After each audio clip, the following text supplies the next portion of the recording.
স্বপ্ন হবে চ্যানেলে সবাইকে স্বাগত। আজকে তোমাদের সামনে নিয়ে আসলাম একটা মিনি ব্লগ।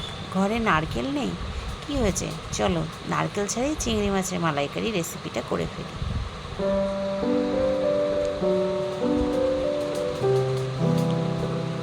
প্রথমে দেখো চিংড়ি মাছগুলোকে ভালো করে ভেজে নিয়েছি। বেশ বড় বড় গলদা চিংড়ি ছিল। তারপর তেলে এদিকে দিয়ে দিয়েছি জিরে ফোড়ন।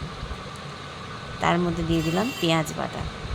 আমি প্রায় 700 থেকে 750 800 মতো ছিল চিংড়ি মাছ, তার জন্য নিয়েছিলাম মিডিয়াম সাইজের দুটো পেঁয়াজ দুটোকে ভালো করে বেটে নিয়েছি। খুব কম মশলায় তৈরি করেছি রেসিপিটা, পুরো ভিডিওটা দেখার অনুরোধ রইল।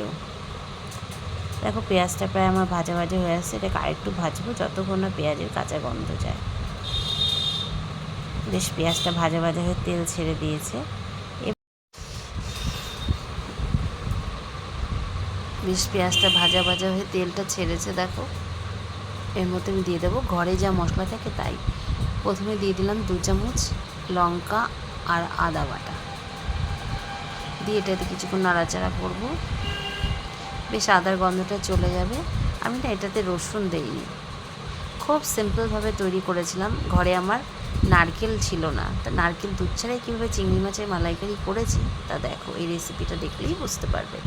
তারপরে দিয়ে দিলাম ধনের গুঁড়ো মানে ছোটো চা চামচের 1 চামচ, আর দিয়ে দিলাম হলুদ গুঁড়ো, আর দিলাম সামান্য লবণ। এবার মশলাটাকে আমি ভালো করে কষিয়ে নেব। একটু জল দিলাম, কেন বলো তো, যেহেতু গুঁড়ো মশলাগুলো দিয়েছি পোড়া লেগে যাবে। দিয়ে এবার এটাকে ভালো করে কষিয়ে নেব। চলো মশলাটা কষানো হোক, তারপরে আবার আসছি তোমাদের সামনে।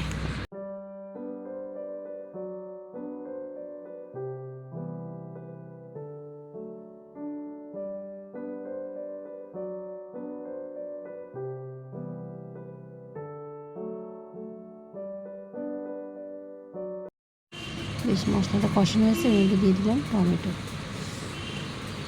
একটা পাকা টমেটো ছোটো ছোটো করে কেটে দিয়ে দিয়েছি। খুব সিম্পলভাবে তৈরি করেছি এই রেসিপিটা।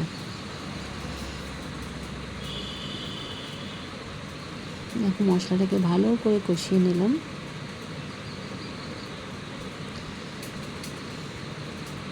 টমেটোগুলো আমার বেশ মানে নরম হয়ে গেছে। এবার এর মধ্যে দিয়ে দেবো একটু কাশ্মীরি লঙ্কার গুঁড়ো, জাস্ট কালারের জন্য।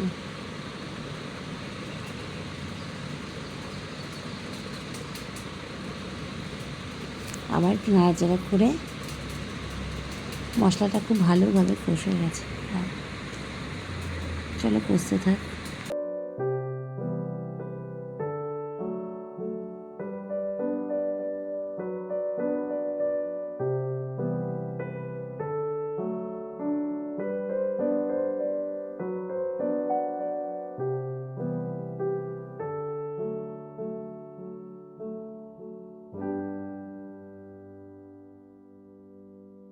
মশলাটা কষে গেছে, এবার দিয়ে দেবো দুধ। এটা হচ্ছে গরুর দুধ, গরম করা ছিল, আমি সেই ঠান্ডা করে সেই দুধটাই দিয়ে দিলাম। নারকেল নেই, কিন্তু বাচ্চারা মালাইকারি খেতে চাইছে, কি করব, এইভাবেই বানিয়ে দিলাম আজকে মালাইকারি। কিন্তু দারুণ খেতে হয়েছিল। কিন্তু তোমরা বানিয়ে দেখো বাড়িতে। সবসময় যে নারকেলের দুধ দিয়েই করতে হবে তার কিন্তু কোনো কথা নেই। দেখো এবার এটা ফুটে গেলে, মানে ঝোলটা ফুটে উঠলে আমি এর মধ্যে দিয়ে দেবো চিংড়ি মাছ ভাজা কাটা।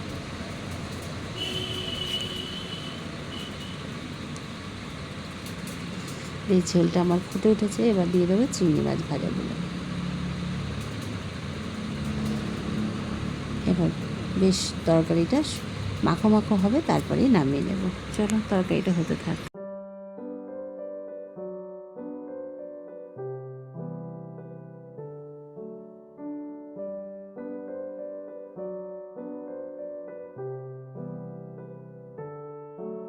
এটা বেশ ফুটে গেছে, এর মধ্যে দিয়ে দিলাম একটু কুচনো মানে ধনে পাতা।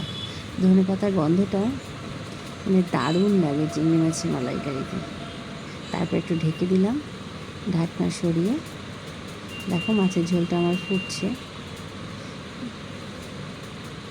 একটু নাড়াচাড়া করে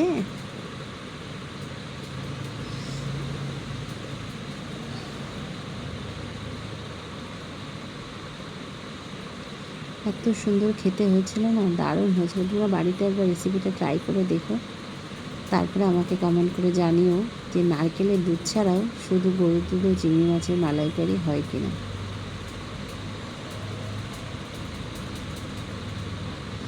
চলো দেখো, তৈরি হয়ে গেল আমার আজকে নারকেলের দুধ ছাড়া চিংড়ি মাছের মালাইকারির এই রেসিপি। দিয়ে দিলাম একটু গরম মশলা, দিয়ে এবার আমি নাড়াচাড়া করে নামিয়ে নেব।